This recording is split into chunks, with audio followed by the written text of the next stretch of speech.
Now, if you're seeing this video on Saturday, then it means for some reason I failed. I failed to get the computer ready on time, or maybe the deliveries didn't work out, but that's for Saturday. I'll hopefully get it done in time for Sunday. And getting it delivered, set up in time to record and then upload a video in time for Saturday is very different than for a live stream. So, we will see what has happened. But as such, I've done a backup, because that's just the kind of guy I am. I like to have backups. I like to have plans within plans. I like to have options within options. That is who I am as a person, who I am as a soul. So yeah, here you go. A backup. Coastal Defense World War II. Why did they fail to stop so many amphibious operations, and what could have worked better?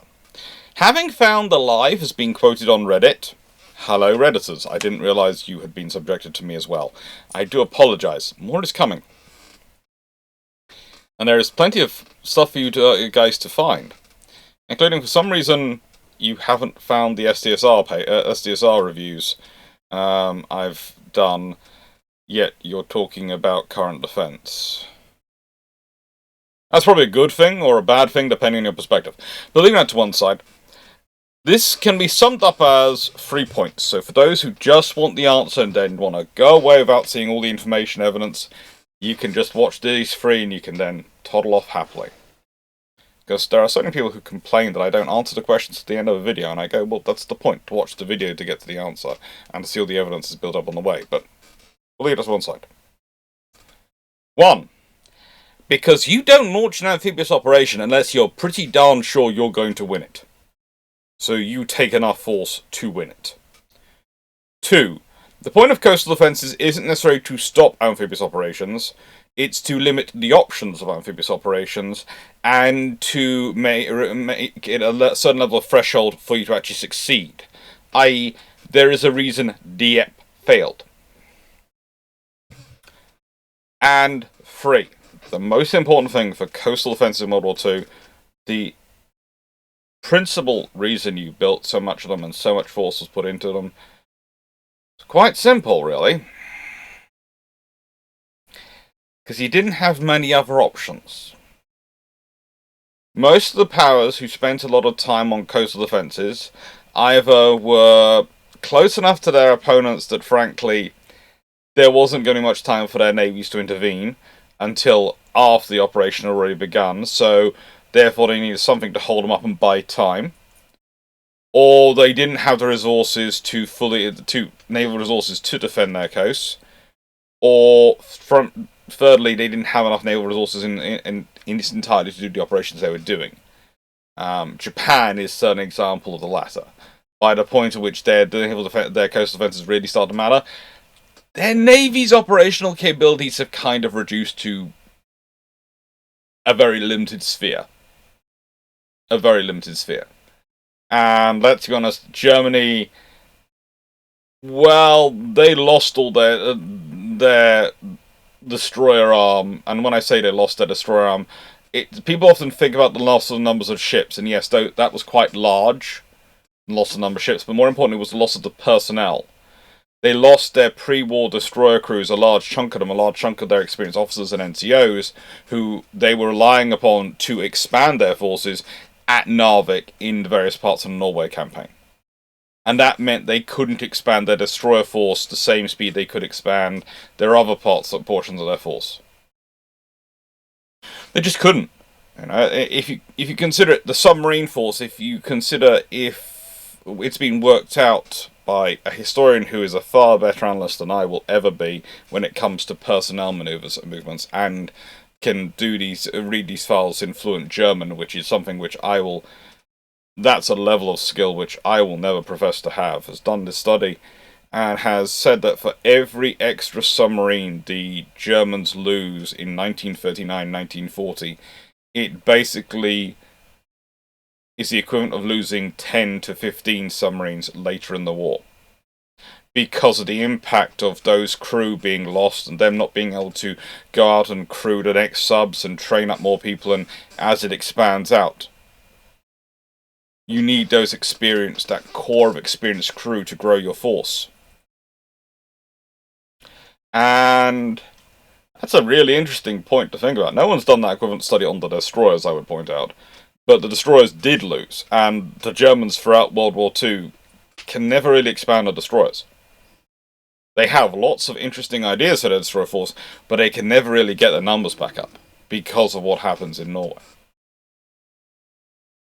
So there you go, coastal offences. The easy answer. Why did they fail to stop amphibious operations? Well, because you only hear about the amphibious operations that are mounted, and if you're going to mount an amphibious operation, you're going to be sure it's going to succeed. Or you're the Germans doing the invasion of Norway. In which case you're helped by the government who's... We'll talk about that. We will talk about Norway.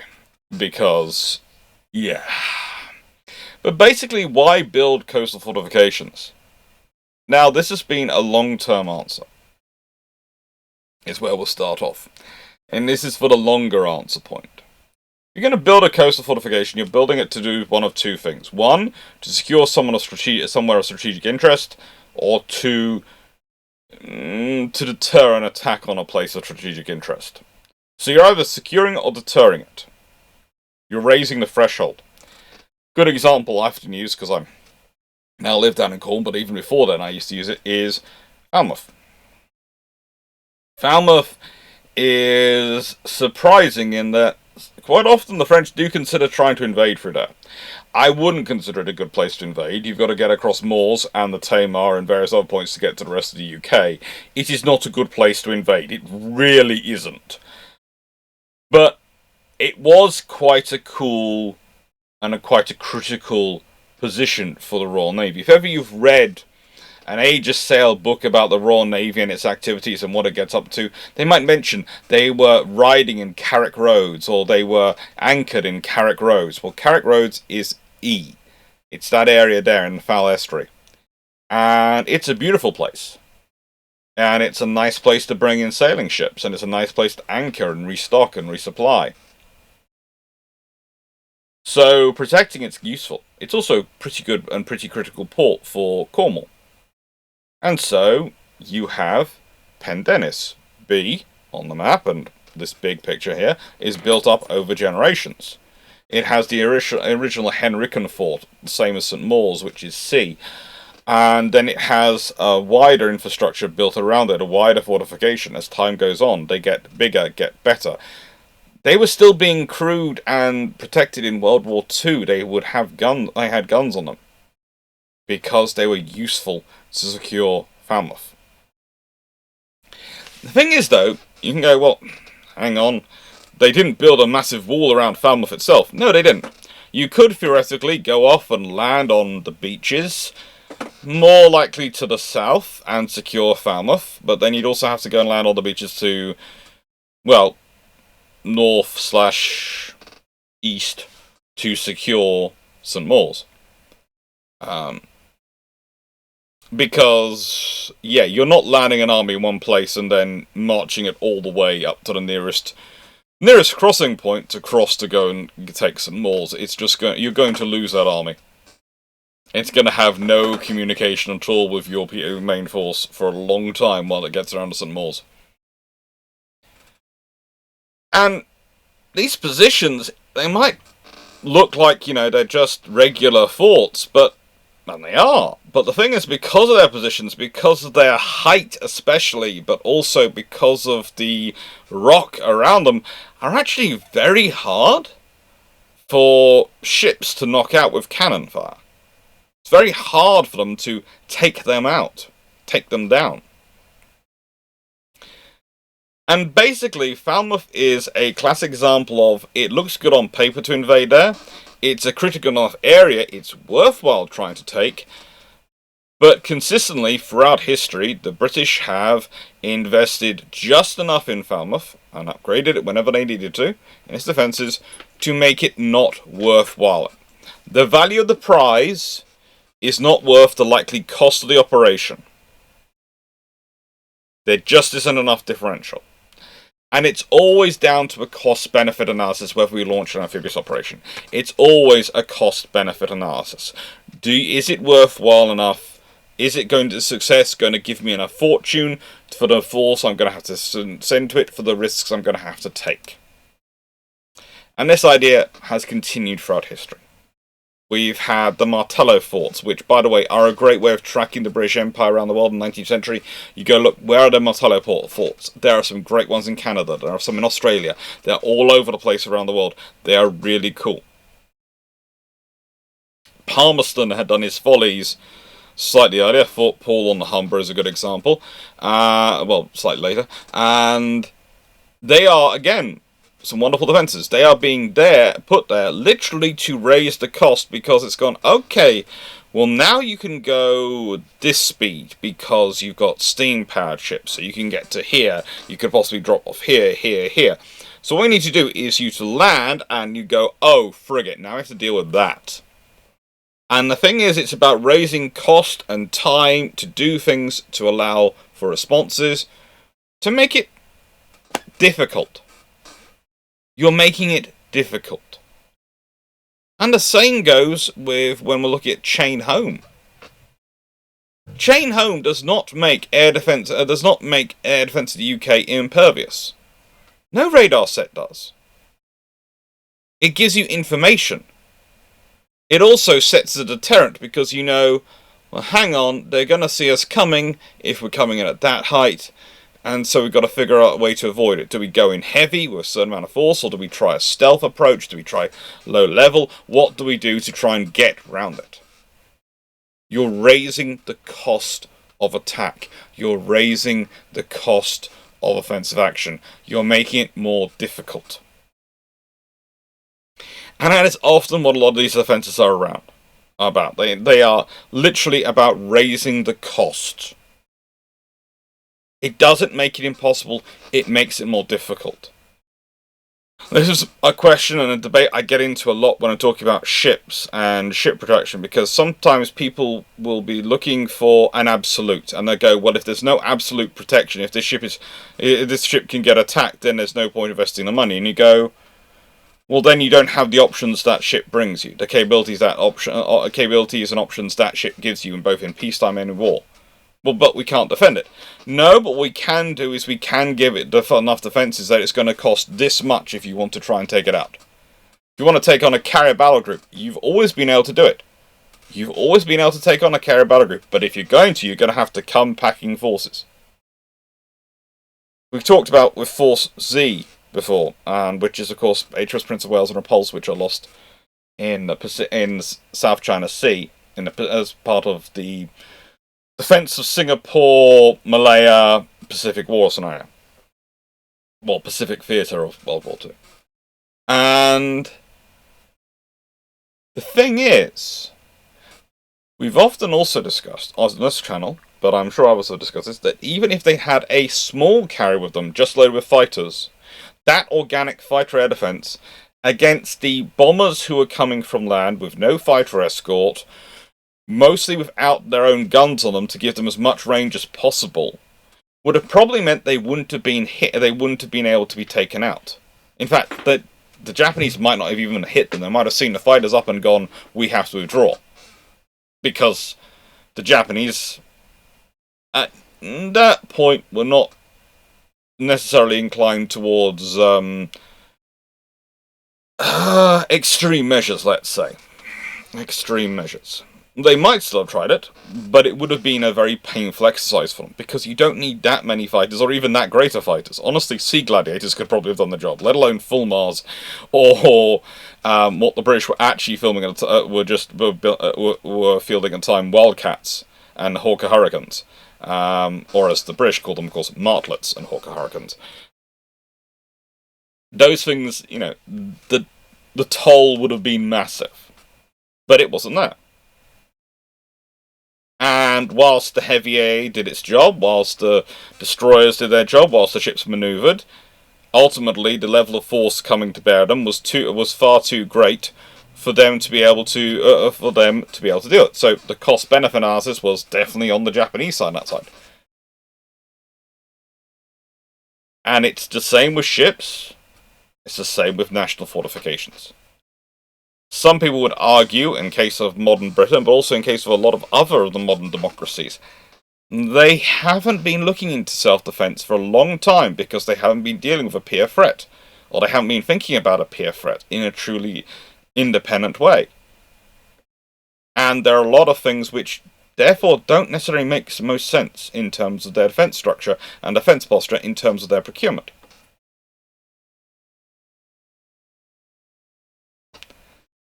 That's because I would argue the coastal defences have been erroneously seen, especially by some commentators, as being worthless because of World War II, because these amphibious operations were successful. But the point is, as I've made at the beginning, and I will keep making this, you don't launch an amphibious assault unless you're sure you can take it out. But look at the sheer amount of force the British, the Americans, the Canadians, and all the other Allied powers brought together to do that at Normandy. And Normandy was not even the really strong area for the Atlantic Wall the Germans put together. Normandy was not an afterthought, but not the prime that is the Pas de Calais. So, yeah. There are some misunderstandings. And they've led to, I would argue, an ongoing misunderstanding. So we're going to approach this whole analysis the same as we did in live. We're going to look at Norway. We're going to look at UK plans in World War II. We're going to do a Shamless book plug. We're going to the Atlantic Wall, Dieppe, Commando Raids, and D-Day. And then we're going to do the island hopping campaign, the Battle of the Treasury Islands, Gilbert and Marshall Islands campaign, and Marina and Palau Islands campaign. So all these things together are what we're going to look at as our examples. Hope you're going to enjoy it. And seeing as we're 17 minutes in, I think it's going to be good. I think it's going to be good, especially if we keep up this pace. It should not be a massively long, but should be a crammed full video. It really should. Now, Norway, right. So, look, we have examples of what happens when commanders in Norway, even with the forces they had available, which were limited because there hadn't been a proper mobilization, actually started engaging targets. And yes, there are very serious discussions come. People go, well, what about fifth columnists? What about people who are fascists in the skies? Well, I think that can be overblown. And I would say a lot of that comes from, especially the Norwegian government post-World War II, but even the one during the war, were kind of trying to cover up for the fact that they seriously fudged up. They seriously fudged up, and they never wanted to admit it, but they seriously fudged up. When I say this, I mean that when when Victor Quisling himself, the head of the organization in Norway, the guy who always claimed he'd actually invited Hitler to invade Norway, such a great claim to fame, you invited the Nazis to invade your own country. Anyway, leaving that to one side, goes into the head of the Oslo police office, the chief commissioner's office, and demands that he arrest the government. The chief of police's response was, "Who are you?" Okay, I'm not saying the police didn't know of this organization, but they were honestly so low on their radar because they were so small and so ineffective that they really hadn't risen that high up the pecking order. That's one of the really interesting things that happens after Norway gets invaded, is that Quisling kept saying how many supporters he had. When the Germans found out how many supporters they had, they asked for extra troops.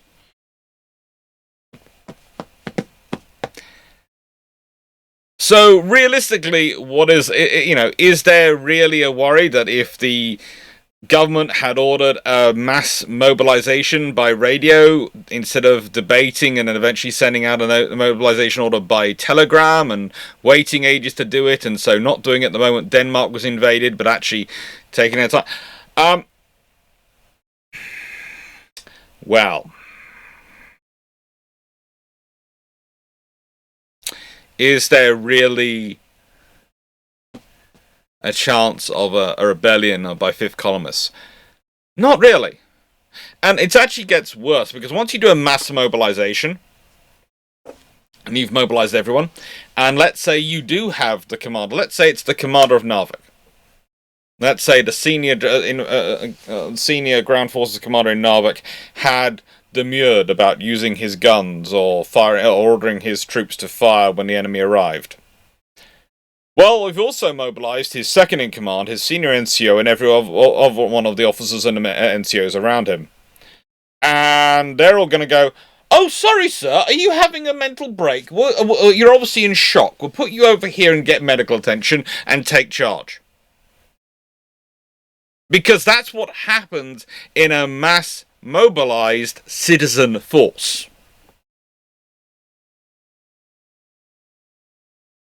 That's what happens, because usually the people who are deputy commanders, etc., and things in a mass mobilized force are people who are also, I don't know, lawyers, quite often the pub owners, publicans, or for some reason like it, bank managers, etc.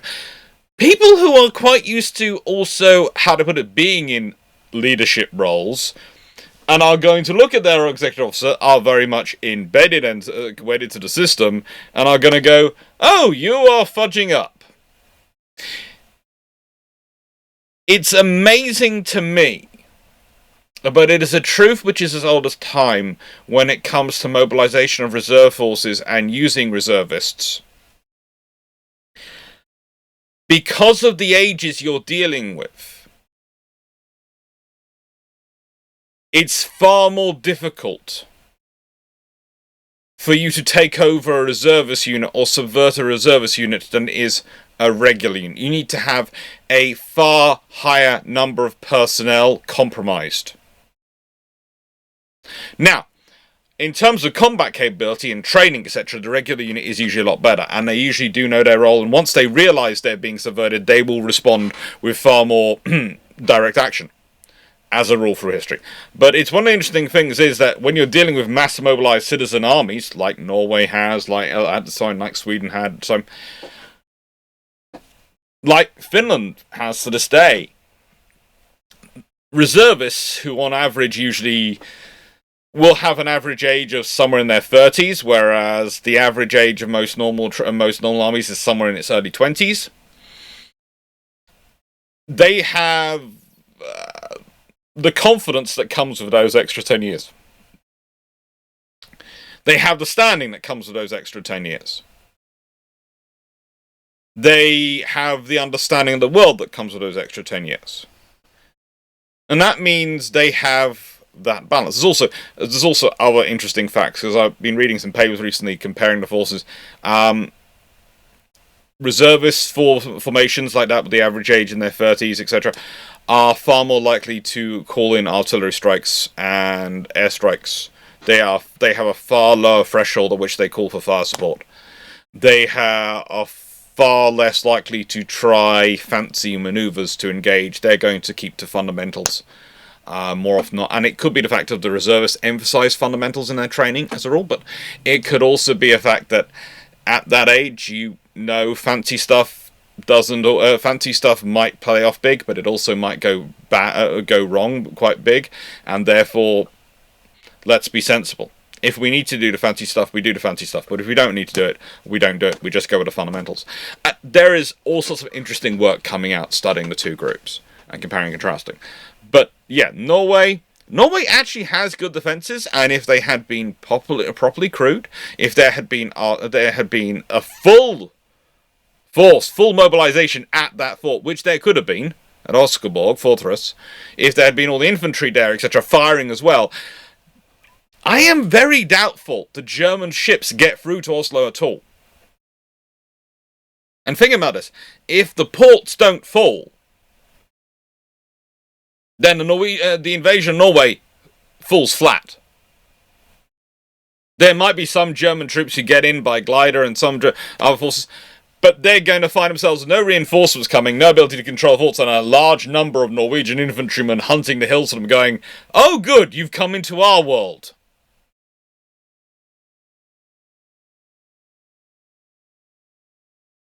But that didn't happen. You had the theoretical threshold there, but that threshold doesn't work unless they're crewed, and as such, the Germans managed to skip past The risk versus reward, the cost-benefit strategy.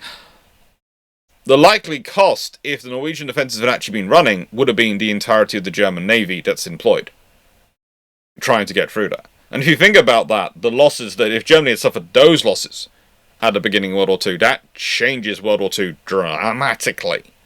Drastically. They were very lucky then.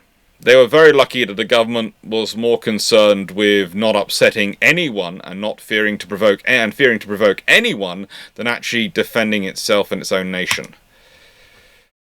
Then on the other side we have Britain. Now, Britain has defences which are a combination between sensible, obvious, neurotic, and oh, you suffered a lot of trauma in World War I. You suffered so much trauma. You see, there are three main groups providing defence around the UK. There are the regular forces. They're always slightly worrying. But they're mostly digging in concrete, building up defences, building up things that you would expect. There is the Civil Defence Organisation in the UK, which also has ideas and putting things around. And then finally there's the Home Guard. Now, I realise that most people's view of the Home Guard is formed by a television programme called Dad's Army, which is a wonderful company, and it really is full of the fun and spirit of the UK. But the thing is, here's the reality of the Home Guard. Most of them were in their 40s and 50s, had fought in World War I and survived, knew the area like the back of their hand that they were defending, it was their home, and were absolutely certain of three things. One, they were fighting the Germans again. Two, that if the Germans invaded, their job was to hold the line long enough for their wives, their daughters, and their grandchildren, and daughters-in-law and grandchildren, to get away to safety. And three, this is the most important thing. Three, that anything that buys more time for their daughters, wives, grandchildren to get away to safety is also going to buy time for their sons, who are in the regulars, to come and stop the Germans. Now, this is the organisation from which the ideas of setting large amounts of water, ocean, sea, aflame come from. And they come with all sorts of other interesting ideas. One of the reasons why there are theoretically books, and I do have books, which are entire maps of the UK, filled with where we think pillboxes are. Please note that's where we think pillboxes are. Because the Home Guard have a distressing idea of concrete is kind of cheap and viable, but we can make a pillbox out of almost anything if we put our mind to it. There are still villages you can go up to and you'll be looking at admiring the stonework and admiring everything. And you look at one of the properties at the edge, or a couple of the properties at the edge, and you go, oh, that's a very interesting shaped stonework there. Then we look at it closely. And then you realise that what you're looking at is a pillbox which was added into a house. A lovely machine gun nest. There's also often the quoted thing of, well, you know, look at how long it took them to actually get guns. Yeah, the trouble is they were very inventive without guns, and they had access to lots of other things as well. You know, one of the interesting things I sometimes put out there is we talk about the miners in World War I, the miners and the mining and countermining, setting off big explosions and the fights underground. There were at least a dozen Home Guard units across the country which were made up of former miners from World War I. And when I say made up of, I mean majoritively made up of former miners from World War I. That is not a unit I want to come across in dark places. That is not a unit I want to find myself engaging. So yeah, the Home Guard. And the other difference, and this is the big... usually this is the point where people start to talk about the German Home Guard and the scenario of it.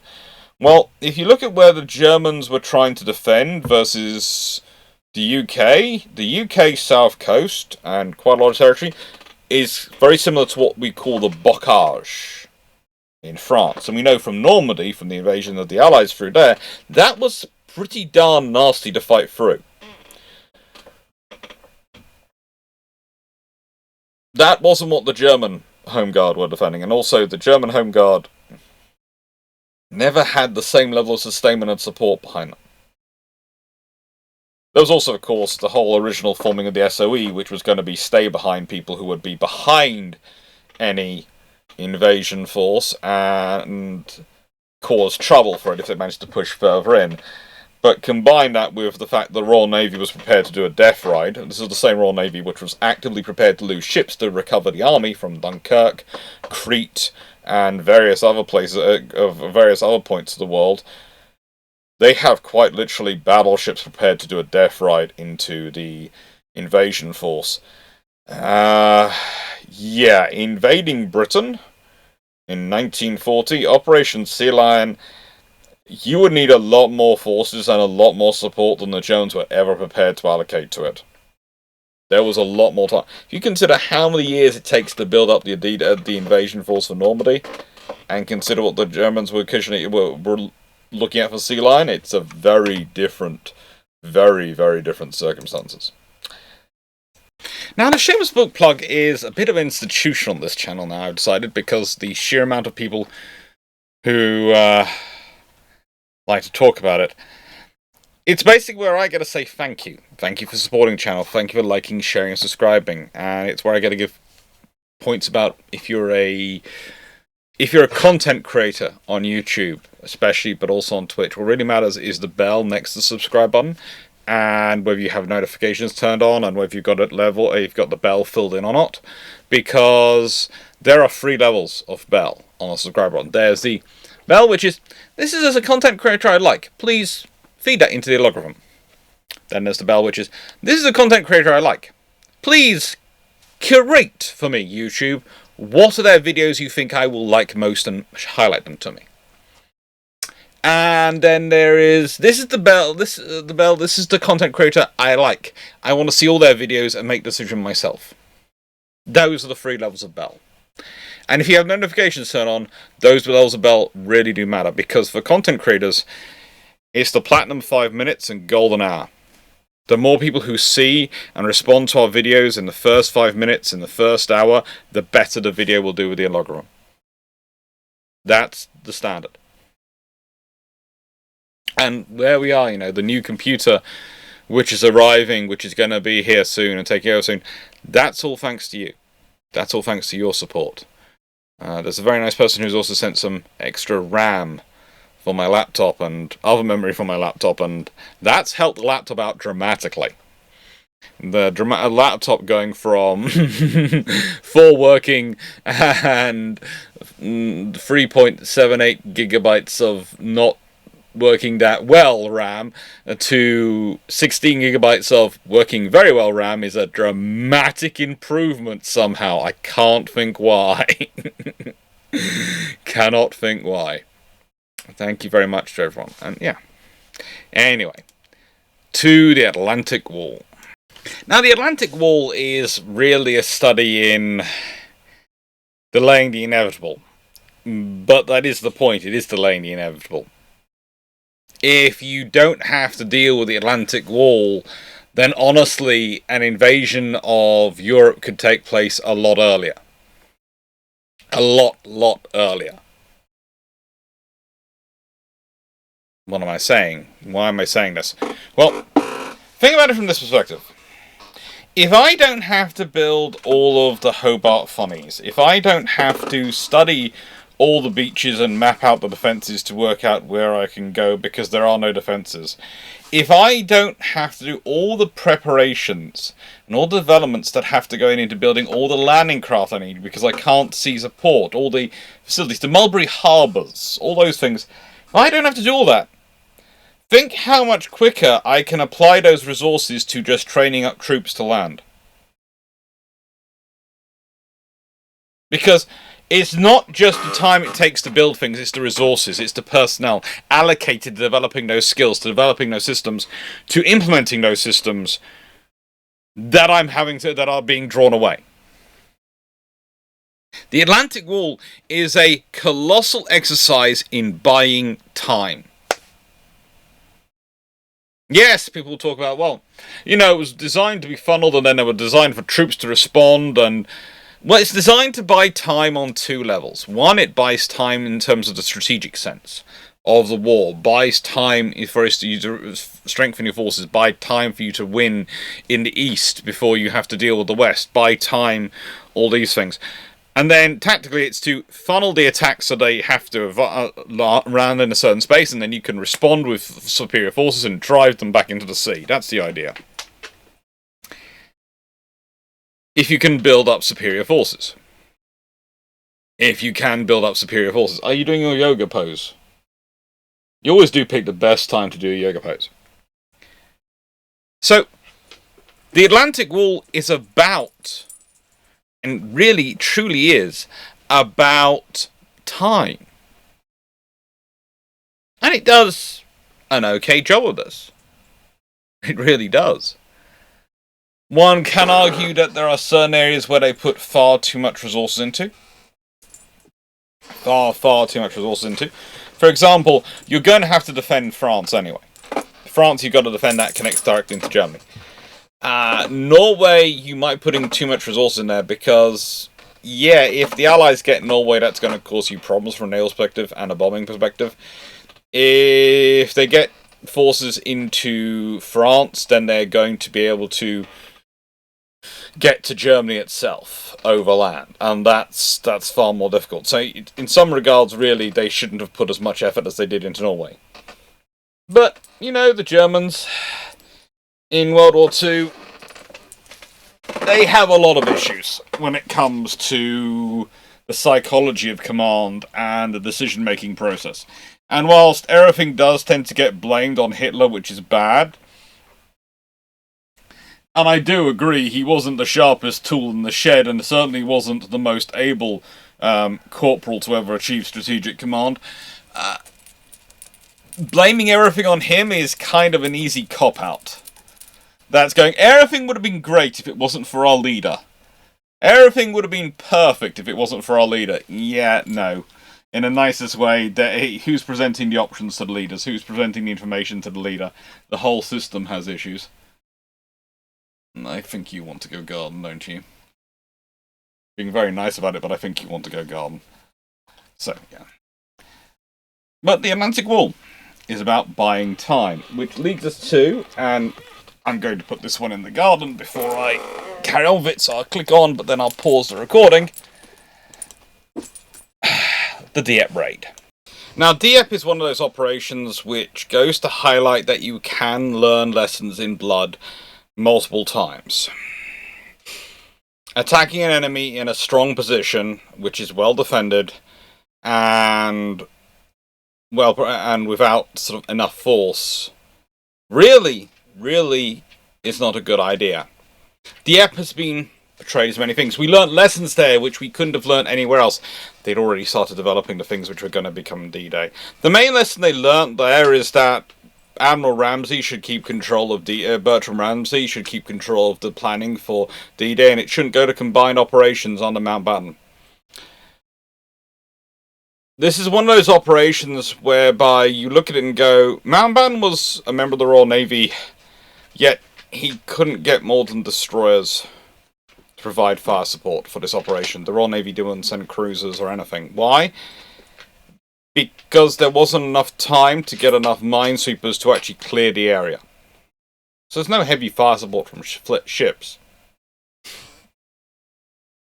There wasn't enough air support realistically arranged by a long margin, and the troops landing, as well trained as they were not coming in with overwhelming firepower and numbers on their side. there wasn't enough information gathered about the beach. In fact, in many ways, it was done for 3 reasons. One, because they needed to do something, and everyone wants to be seen to doing something. 2, because it was basically Mountbatten trying to roll the dice to get a more prominent role in terms of D-Day planning, combined allied work. It's basically him trying to show, this is what I can pull off. If it had been a great success, no doubt he would have pushed for more control over certain directions of the war in Europe, let alone when eventually he ends up in the Far East.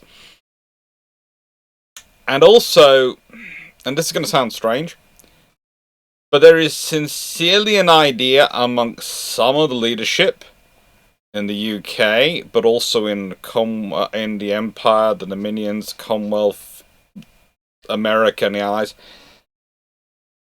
that they can do this on the cheap. That the defences in France are hollow eggs. They look firm on the outside, but the moment you apply pressure, they're going to crumble. There is that idea. This is born from some commando raid operations and success the commandos have had, forgetting that the reason the commandos have these operations success is because they pick the areas very carefully, they go in very light, they go in very fast, they go in places which aren't heavily defended normally, and they do damage and they go away, and they're partially a psychological operation.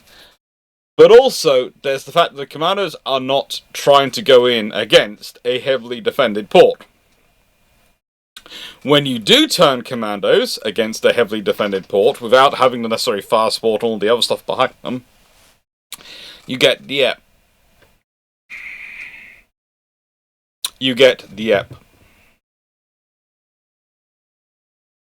So it's an example of when the fortifications did work, and literally were basically going, you know what?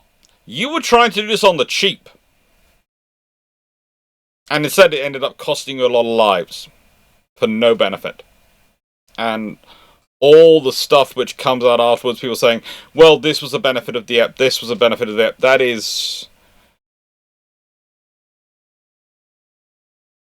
is mainly a coping mechanism. It honestly is. It's a coping mechanism. It is very, very strong. To use the phrase which my little cousins and my students like to give sometimes, the copium is very strong in that one. The lessons which were learned had already been taught by other experiences in World War II, let alone World War I and previous wars.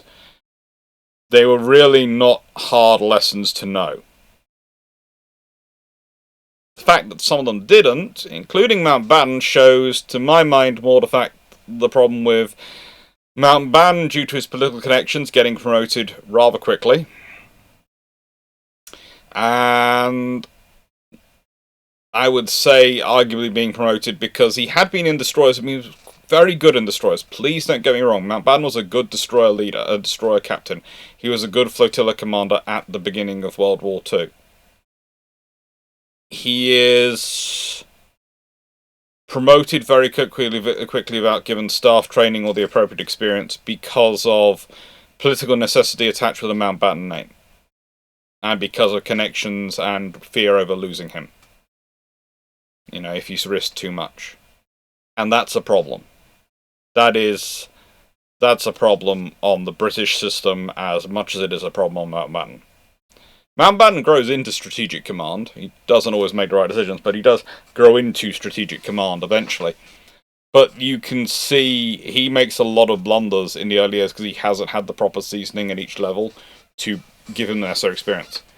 And whilst, yes, you can be rapidly promoted in wartime, because, let's be honest, a month's experience of doing the role in a war is probably equivalent to about 6 months doing it in peacetime, in terms of how deeply ingrained the lessons are going to be in your brain, and how much variety of circumstance and decision making you're going to have to do, and the pace of it. But you still need some time in post. You still need some time in those roles. And that basically leads us into all the commander roles, because The person who came up with the commando formation and built it had been Keyes. And he's a very different kind of commander to Mountbatten.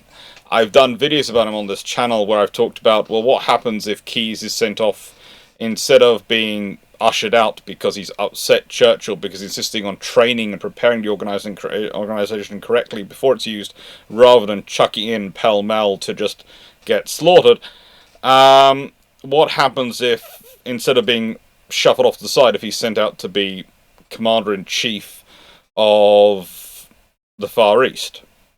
Which is an interesting position he could have been done before Japan invades Singapore, etc.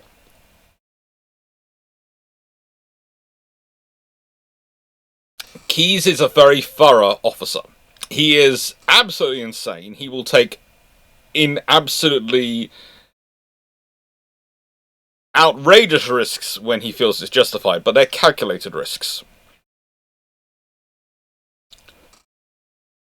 He's setting up a commando organization, which I would say an ethos of his lives on today.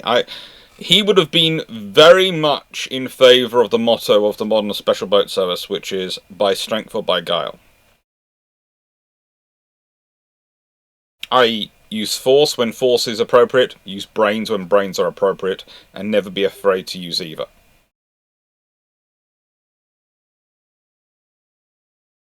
That sums up Keyes, and it sums up the commandos. There were a lot of them, though.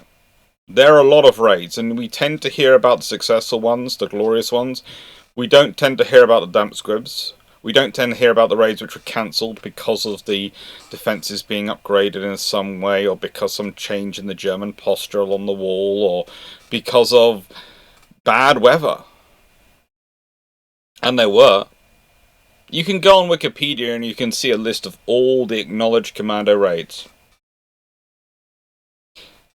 Times it by about 5, and that's all the raids that were ever planned or considered. Times it by 3, and that's all the raids which probably were trained for. Times it by 2, and those are the raids which were cancelled before anyone really allocated any resources other than the commandos themselves. So don't even make it to that list. And even on that list on Wikipedia, you will find raids which are cancelled while they're underway or fail. Those are some rough rules of thumb, by the way. I don't want someone going, you said exactly 5 times, and actually I've done the numbers, and it's, instead of it being X 100, it's X 102. No, those are rules of thumb figures. But again, anyone who's ever been involved in planning anything in any kind of, not just the armed forces, not just navy and military, but we're talking about if you're in a company, if you're in any kind of organisation, think about how many times you plan things. You can get quite far along the planning stages, and then for some reason beyond your control, or just because of a change of direction of the company or other something else, it's cancelled. It's cancelled. Well, in a fluid situation like a world war, that's even more prone to happen. But the commando raids, which were successful, were mostly targeted. They were pinpricks of the wall. And they did a lot of damage to the Atlantic Wall. Mostly they did damage to the German morale. Because, you see, the thing about commando raids is they are small enough to slit through the big defences. The big guns you have, which are supposed to deter enemy battleships, which you don't have every 500 yards along the beachhead, you have them at appropriate distances in appropriate positions, these massive batteries, and you have batteries distributed to deter cruisers, etc. Well, between them you can have quite big gaps, where you only have the defences which are designed to stop infantry gaining the beach, or securing the beach. And if on certain cliffy areas, they might be very small, because it might be presumed, well, who's going to be nutty enough to come up in a landing craft to this 60-foot high cliff, throw some men off it and up it, and they'll climb up with ropes attached, free climb, attach the ropes to the top, and then a whole load of others will shimmy up them. to come and try and take a radar, which they will then carry down to the regular beach, storm the defences of the beach from behind, and extract on the same landing craft they came in on. What kind of nutters are going to do that?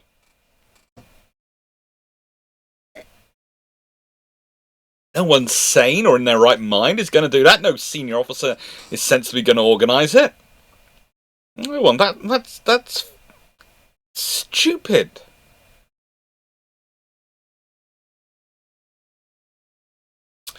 But the thing is, as Keyes had predicted when he was organising the Combined Operations Command, if you do things with enough training and well-motivated people, and you put the right equipment, the right conditions, you can pull off some dramatic things. And he was very careful it was motivated people. He wasn't looking for superhumans. It's one of the interesting things when you look at these pictures of the commandos.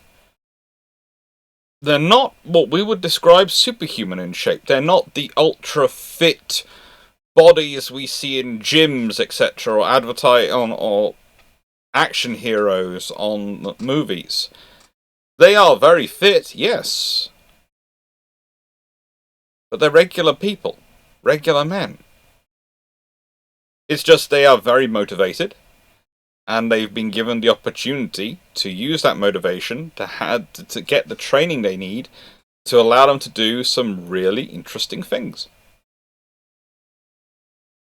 And the thing is, once you look at you analyze the Commando Operations and missions, you start going through them, you realise that whilst the outcomes and the whole overall thing is extraordinary, usually it's made up of a lot of little things which are difficult, improbable, but not impossible.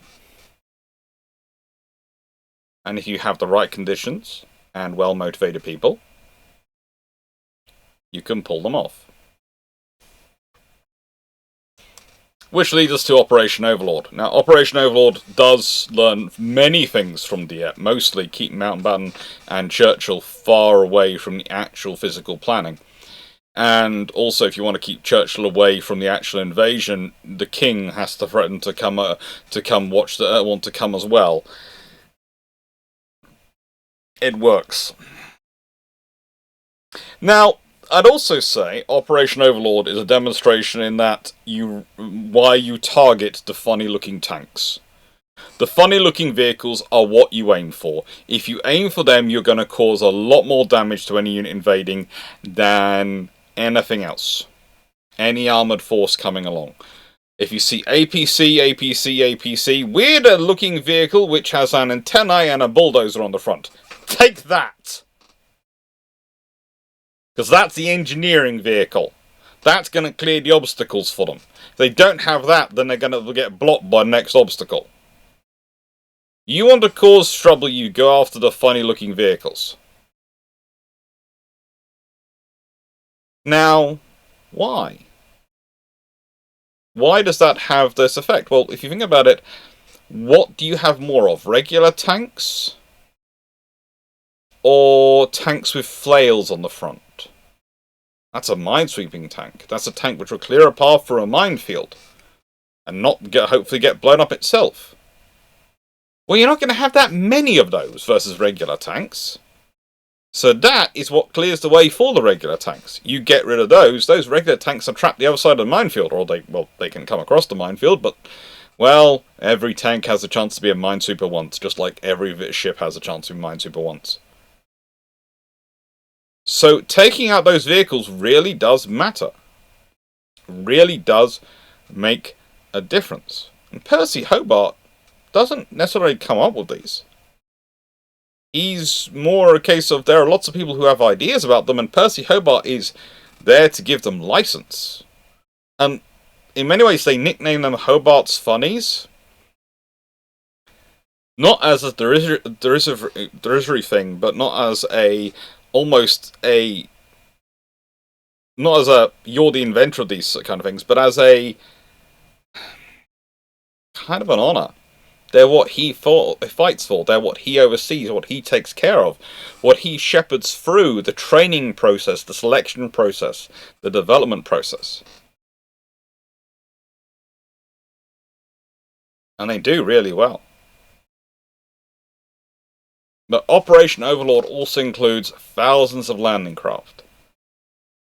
And hundreds of minesweepers in all forms, not just vehicles ashore, but also vessels, to clear out those paths. One of the things that I'm often asked about D-Day is, why aren't there aircraft carriers involved? Well, 3 reasons. One is we have enough aircraft ashore on that rather large aircraft carrier known as the United Kingdom. We don't need to have aircraft carriers in the way.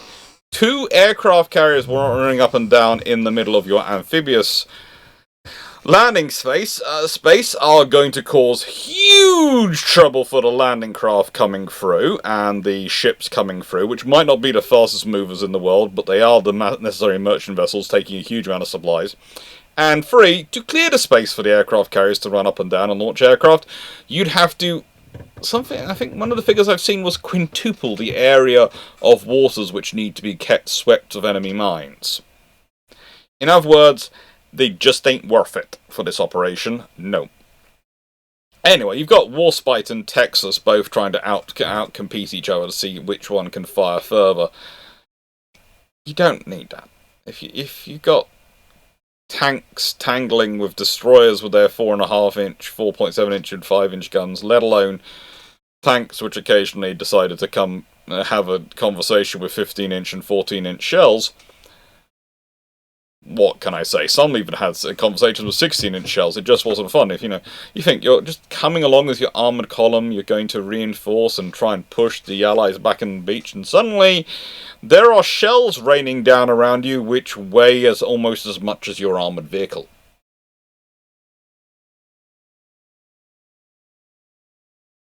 And they keep raining down around you. That's not a fun scenario.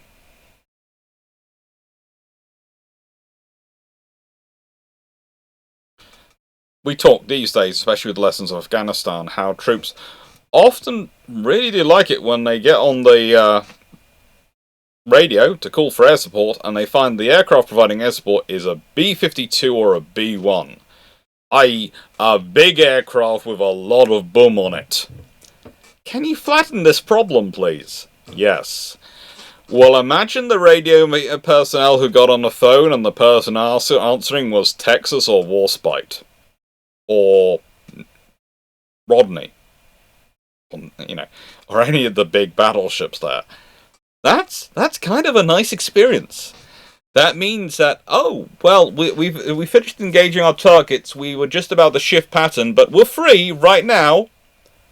What's your target? We'll service it. And on the other side, there is the poor tank platoon commander who's just thinking, I will serve and do my duty.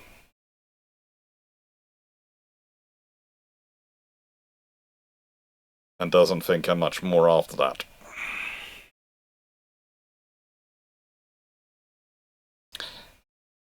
But the thing is about Overlord, is it is a massive allocation of resources. Every time you look at Overlord, and then you look at Sea Lion, it just scares the bejesus out of anyone. Because it shows the difference between an operation which has been planned and has been worked through and meticulously supported, and an operation which is almost being done to keep the politicians happy. We're going to investigate this, but we're not really seriously doing it.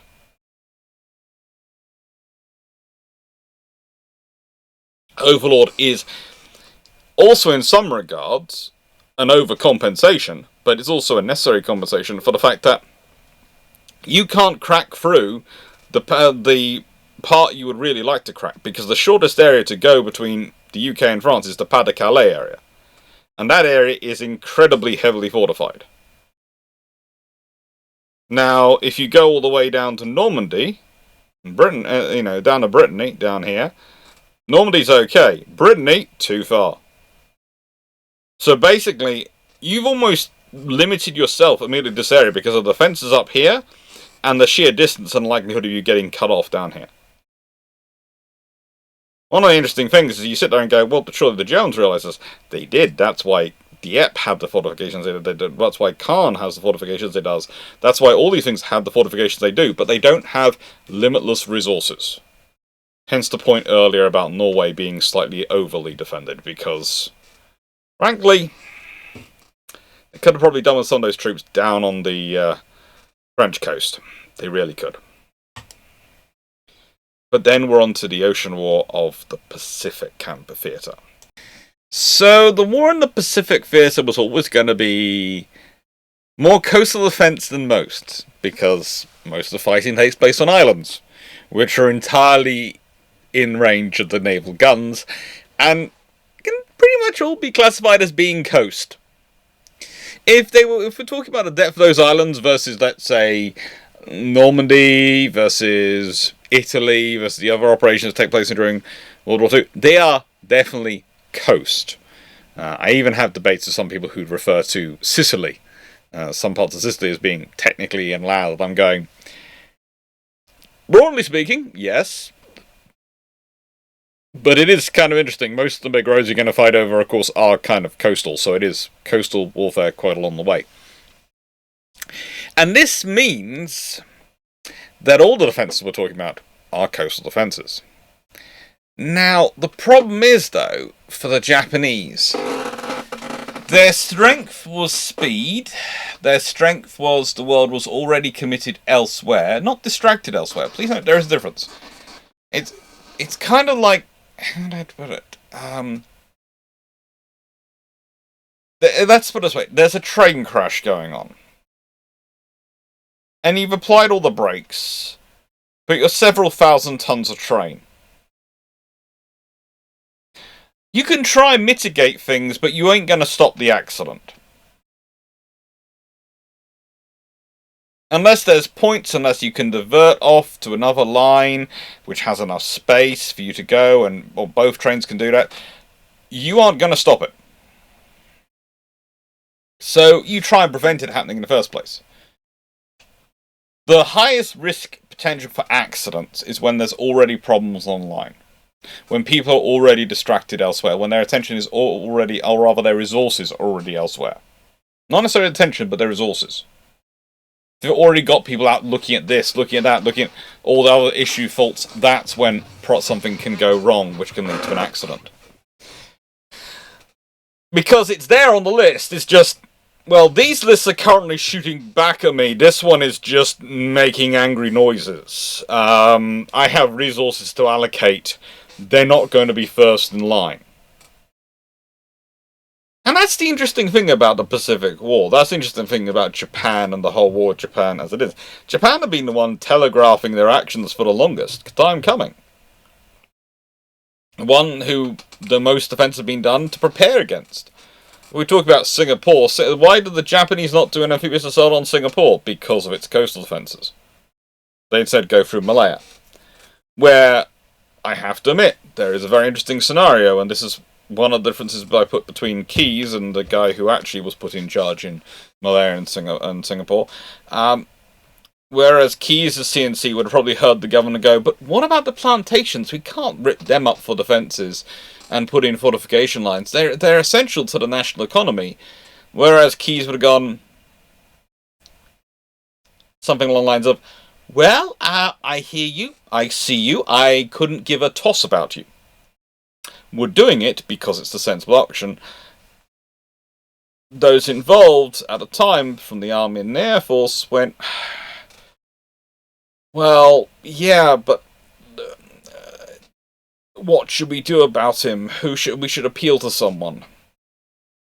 And the difference is the ranks, honestly. It's the ranks and the seniority. Keyes was a 5-star equivalent. He was an admiral of the fleet by that point. He could do pretty much what he wanted.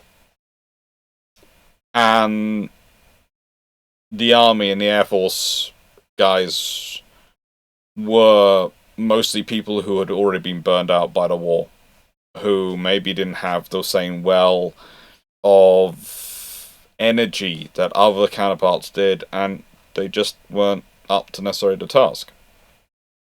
But again, that's the point of view. We send people out who are good on paper, but we know have issues. but they're good on paper, so hopefully they'll do an okay job, because we need the people who we know are good, not just on paper, but are definitely good, to be go off and fighting the actual war we're actually fighting. It's a resource allocation thing. For Japan, for their defenses, their big problem is they managed to take a lot of territory, but they don't have the infrastructure to properly sustain that territory and support it in terms of infrastructure, in terms of naval assets, but also in terms of mercantile assets, in terms of allocation of concrete and artillery pieces, and tanks, and other systems. They could have, in theory, turned every single island into an absolute death trap, and they certainly did their best to do that with some of them. But early on, they had an idea of coastal defense, which was literally, we will defend every scrap of beach to the last man, which puts everything in direct fire range and direct fire sights of battleships and cruisers. And those two are not good things to be in direct fire range of. 6-inch shells are nasty, 8-inch shells are positively illuminating.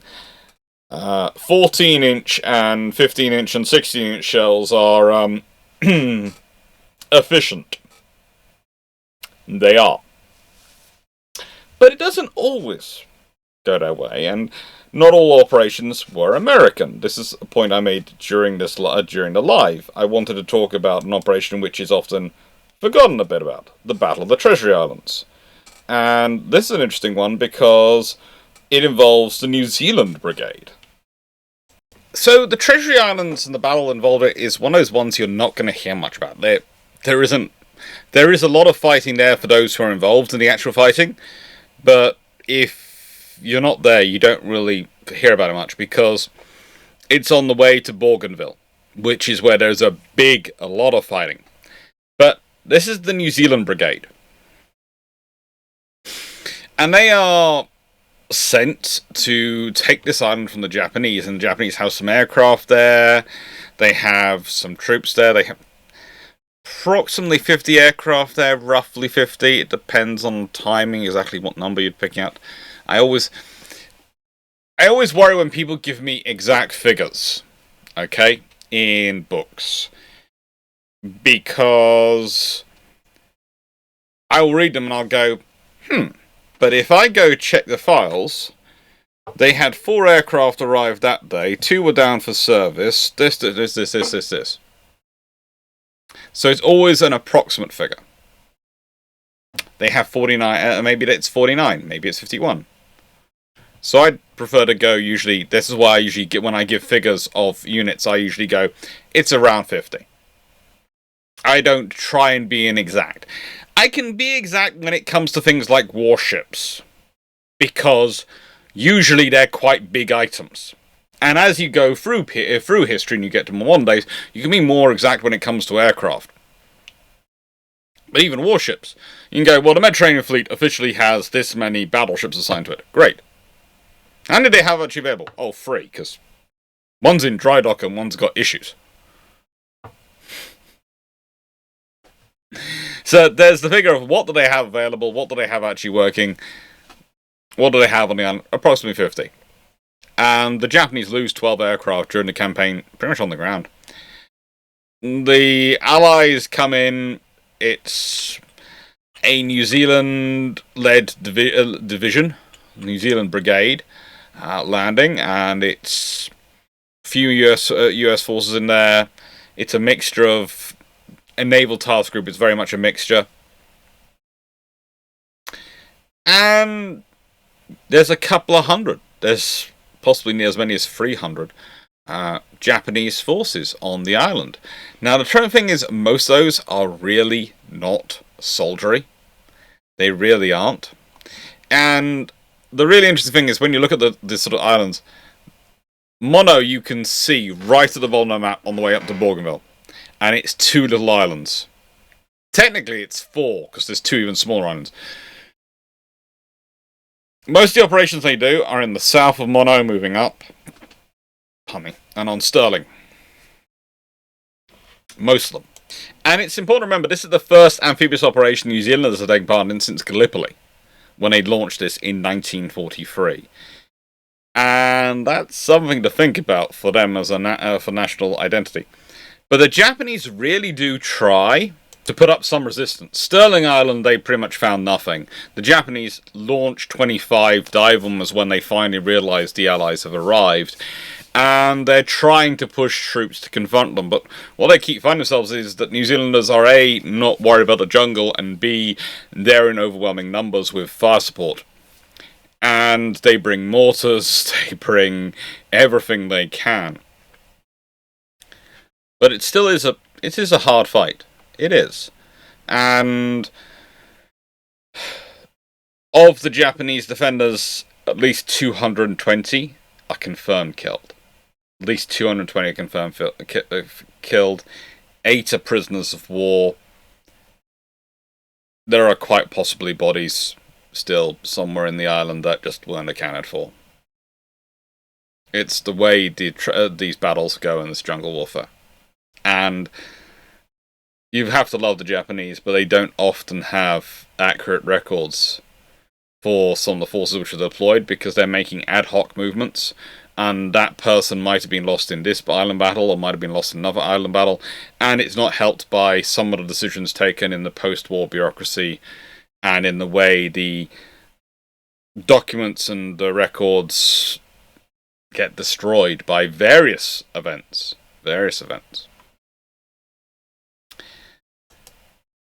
Then we move on to the Gilbert Marshall Islands campaign. Now, this time, there is far more of a Japanese garrison there. They are far more ready to defend it, and they will defend it on the beach, because their policy at this point when they're doing these is they will defend every inch of beach, every iota of sand they have. Now, by the time we get to this campaign, the Japanese really have decided to try and make everything about buying as much time as possible. To make everything as dear as possible to take. That was very much their strategic emphasis of their island campaign. It was to basically extract the maximum amount of blood from the Americans they could. Now, this is actually a continuation of their earlier strategic thinking. You have to remember, whilst there'll be a lot of people who make things about the decisive battle doctrine, the Kantai Kessen, the decisive battle doctrine of the Japanese, you have to remember that prior to that there is an attrition doctrine. The idea was to reduce the overwhelming might of your larger opponent by distance, by geography, by guerrilla tactics, by any means necessary to get them down to a level at which you could actually win, or at least succeed with a decisive battle. Because you can't have a decisive battle if your enemy outnumbers you. They tend to just steamroller you by the sheer amounts that the Japanese were likely to be outnumbered by either the British Empire or the US. Either forces were likely to be able to deploy if in a one-on-one war versus them with overwhelming superiority of numbers. So you need to attrit them down to a level at which you can beat them. And part of that is you have to psychologically make them angry enough, because people are more stupid when they're angry, to keep coming even when their good sense is saying, we've lost a lot of forces. We should pause here, regroup and reinforce because we've got them coming. No, let's carry on, is the argument you do when you are in a bad temper. So attrition has been, for a long time, part of Japanese doctrine. And for a long time, forces were expected to expend themselves to attrit the enemy, to account for as much of their resources as they could. Now, in the prior operations to the Gilbert Marshall Islands campaign, there's of course Maduro, there's Tarawa, and there's various other operations going on where the Americans have found themselves fighting for every inch of ground, where they found positions dug in all over the island to cause issues. And the Japanese are quite happy to deploy Korean labourers, Japanese construction workers, special naval landing forces, and of course the Imperial Army itself, to fortify an island into a nightmare. That's what I like to do. You know, if we consider Terror itself, it had 14 coastal defensive guns, 50 other field artillery, 100 machine gun nests, 500 pillboxes, and a wall across the northern lagoon. Yes, the US Marine Corps take it within 3 days of fighting, but those are 3 days of fighting the US Marine Corps would, whilst they do love the honour of having done it, and they are, you know, honoured by the sacrifice and duty it took, I'm fairly sure if you asked the US Marines whether they would have preferred to have a history which didn't include Tarawa, if they could, they would have gone, yeah, if no one else had to do it in our place, and we could not have Tarawa, we would not be upset. It would be a nice thing to not have have walked through. And well, the Gilbert Marshall Islands campaign, that's another scenario where you find constantly these various little islands around here, and some of them are very heavily defended, some of them aren't. If we consider Majuro, it's not that heavily defended. They managed to take it in a single day without any casualties. If we consider Kwajalein, well, there are only 300 there contesting the landings actually on the coast. But, saying that, prior to the naval bombardment and air attack that had taken place before the attack, there had been 3,000 Japanese soldiers assigned there. So, you know, when you've taken out roughly 90% of your enemy force, yeah, life should be slightly easier. And that's what fire superiority does for you. 90% of the enemy force gone. But when you have battleships like Colorado, Tennessee, Pennsylvania wandering around, doing their bestest to make sure the enemy feels their touch, you have a lot of firepower. You also have a whole lot of cruisers and destroyers and carriers along as well. It's a massive campaign. And honestly, when we start talking Kwajalein, you really do have to start giving a very heavy thank you to USS Tennessee. She really does... How do I put this? Well, she carries a lot of 14-inch guns. 12 is a lot of 14-inch guns. And she really does know how to make them feel embracing, let us say, in her bombardments. But that's really the point. This is all taking time. If you think about this campaign, yes, the Americans win them. But again, if we talk about Kwajalein, the Japanese are using roughly about 8,000 personnel to hold up 47,000 troops. And whilst they, lose a lot of troops as well, honestly, they lose a lot of those troops to defences. They lose a lot of those troops to manning defences in the face of bombardment. A lot of their personnel are lost to bombardment because, yeah, they are designed to try and resist everything. They are trying to resist everything. And then by the time we get to the Mariana and Palau Islands campaign, well, that's a very different operation. That's a very different battle, because by that time, the Japanese have moved from, we are holding up American forces and naval forces and trying to hold naval forces there as long as we can, so that our navy can come out and hit them, to, okay, we no longer have a navy to come out and contest these things, so what we're doing is we're holding up their ground forces for as long as we can. We want to take the butcher bill to the ground forces. That's the change, the transition in their thought process. They've gone from, we are focusing on trying to attrit the American Navy, to we are trying to attrit the American ground forces. Especially their experienced personnel, before they do an invasion of Japan and the home islands itself. And that is really becoming a dominant point of thinking. How to buy time for the Japanese home islands. How to make an invasion of the Japanese home islands seem absolutely counterintuitive. Seem absolutely, you're going to just throw forces away. In many ways, what the Japanese don't realize they're doing is they're making the case for nuclear bombs in some regards by making these things as difficult as they do. And they're moving from defending the beaches and being in direct bombardment range of the American guns to being heavily fortified inside the islands. And they have a really, really smart officer doing this and leading the way.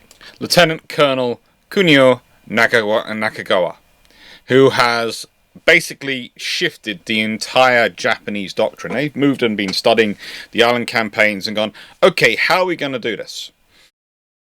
And he turns this sort of thick, mountainous sort of area, not mountainous, but very rocky hill area of Peleliu into a honeycomb fortress. It's got trenches, it's got emplacements, it's got covered runs, it's got tunnels, it's got caves, it's got everything they need. They're not going to do banzai charges, they're going to make you pay for every inch of soil getting up to, but you are going to fight hard. And that's what they do. And it costs a lot. And one of the things they're doing is they're actively targeting leaders. The Japanese start actively targeting, trying to take out NCOs and officers. Because rather like with funny-looking vehicles, they are harder to replace. It's very difficult to replace a 25-year Marine veteran NCO. It really is. Believe it or not, they don't grow on trees. And it's kind of hard to replace even captains and majors, let alone colonels. Because whilst you can promote officers up into those ranks, the quality, the experience, the seasoning, it's not the same. They're going to make different decisions. Sometimes you will find a Dick Winters, the guy from the 101st Airborne, who's easy company, who goes the whole way through lieutenant to colonel pretty much by the end of the war. And yeah, sometimes you'll find him. But there is a reason there is a television program about him. There are many books written about easy company and him. They are not the norm. They really aren't. And so again, these coastal defenses are about buying time on a strategic level. They are about absorbing an American and Allied effort, energy, material. They're about taking focus, taking time, so you're not applying it elsewhere in the war. And realistically, once we start looking through these coastal defenses, it's been the same way throughout history. And it is the same today. And it's the same today when we're talking about coastal defenses. You might be wondering why in a video about World War II I have Napoleon and the Falklands War up. Because realistically the points could be made about both of these. In both scenarios you have when he's doing his continental policy of trying to exclude Britain, not just militarily but economically from the European continent. And when the Argentines have taken the Falklands and are trying to hold it against the British, both are pursuing policies of, in many ways, buying time, deterrence. If the Argentines had just left a small force, a couple of hundred men, on the Falklands, that would not have bought them a lot of time. Honestly, a single carrier and HMS Fearless could probably have brought down enough personnel to the landing platform dock. HMS Fearless could probably have brought down enough personnel to deal with that, because it would have been a full commando. Maybe you'd have brought a second commando along as well, Intrepid as well, and yes, you'd have done it. But the moment you start adding Puckeras, the moment you start adding Exocets, the moment you start adding artillery, and especially once you firm up around Stanley to make Stanley impervious to what the Argentines would presume would be the British policy. Because the Argentines have been trading with the Americans. The Americans were, of course, in NATO with Britain. And so the Argentines made the reasonable assumption that two allies, who were as close as Britain and America were, who share the same Allied tactical publications and framework through NATO, would have the same approach to amphibious warfare. After all, they have the same doctrine, the same conversation. But what they didn't realise was that there are sections, and it's a broad doctrine. And the British section of the doctrine is one part, and the American section of the doctrine is another part. And the Americans would, of course, do an attack through Stanley, but they'd also be bringing various nuclear-powered aircraft carriers with them, and possibly have activated an Iowa, and be bringing an entire Marine division, potentially. The British are bringing a couple of brigades. A brigade from the Army, eventually reinforcing a reinforced brigade from the Royal Marines. And reinforced by Paras and Gurkhas, of course. So, the British instead have a policy of landing where they can get ashore, somewhere suitable, reinforcing and then fighting a land battle, manoeuvring from there. Not trying a coup de main. It makes sense for the British, because the British aren't able to deploy the same level of resources as the Americans are, so it makes sense to go for a less flashy and heroic approach, you could argue. Certainly a less speedy approach and a less efficient approach, but it suits the British infrastructure and British industrial capacity and British force structure at the time, and still does probably today. With Napoleon, when he's trying to defend the coast, he's more thinking about reaction forces. And he in many ways treats the sea like it is an extension of land. And whilst we can argue about that, especially today when we no longer rely upon wind as our primary power source for ships to move, at that time it really, really wasn't true. A storm on land, you batten down hatches, you try and get inside and cover, and it literally rolls over. A storm at sea, if you're too close to the shore, and you could end up losing your ships. The very same storm. There are differences. So, the question today, because I always finish videos with a question, is, well, I've talked about coastal defences being about buying time on a strategic and a tactical level. I'd like you to start thinking about other systems and other things which are part of warfare, which are about not necessarily winning the war, but about buying time to win the war. There are lots of them out there. There are lots of things. And, by the way, a good clue for thinking about those other options, and I'd love to see your comments below with what you think these other options are usually they are derided in peacetime, especially the more time you've been from a war. Remember, we are now further from the Falklands War than the Falklands War was from World War II.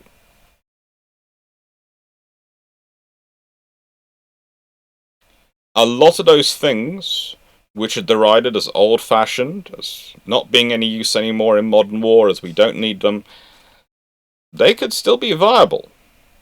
But the question is, are they viable in a peacetime perception when everything's about winning the battle, rather than buying time to win the battle? They might not look it. So I'd like you to think about that. What things are there which are about buying time to win a battle, to win a war?